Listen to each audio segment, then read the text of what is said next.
ozali mpona konyolisa kaka makolo fo konyolisa makolo konyolisa nzoto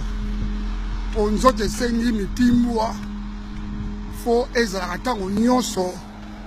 ya kokima mbangu ntango nyonso kosala physique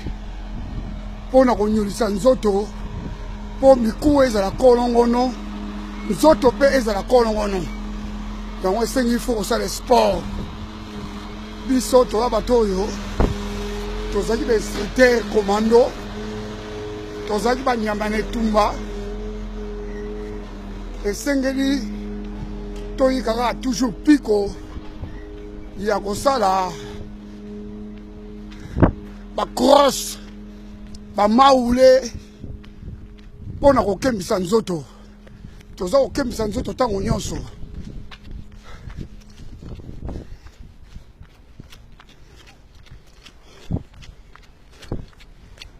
po bato mosusu bakanisaka bato ya monene nde bango wana nde bato ya makasi nzoka nzoto mike eza mokono te yango nde ezali kokipe te ozala nzoto moke ozala nzoto monene esengi ozala apte de naissance po ozala apte de naissance parce que bapolisi ebele bazali bainapte yamboli bazwaka mingi bapolisi ebele na service mpa na biso na Congo mpo bazali bainapte mais apte aza moto oyo asalaka mipimbo ndenge na ndenge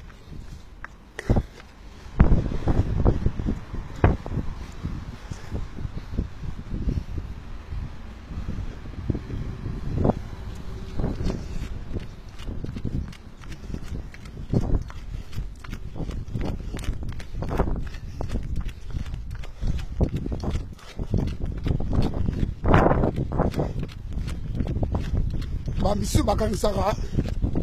lokola tozali na poto biso bato ya mapinga nyonso ya phase bakanisaka tosila te tozali toujours koyika piko mpona kobundela ekolo ntango tokosukola ekolo wana tokopesa formation esengeli topesa vraie formation militaire mpona kosukola ekolo wana kobongisa armée wana ozali armée filtrée par les Rwandais touti. Bon,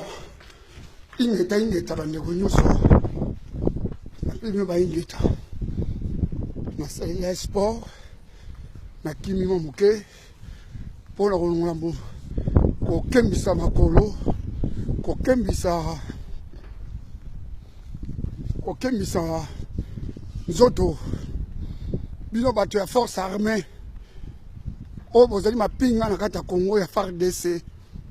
ere yango yo bo ba la minduki na bino vers ba Rwandais touti na occupation rwandaise mais biso toza kokoba mawa ekoleka te mawa pe ekoluta te tant to libérer Congo peuple congolais koyoka mutu moko mawa te mawa eleka te boye bakaka ko identifier ndako ya moko na moko identifier pe baka militaire na bango porte ya songolo pakala na ba général balala na Kisasa na kati ya cité na obazanga na kati ya ka militaire faut identifier bango po tokotila bango tante ingeta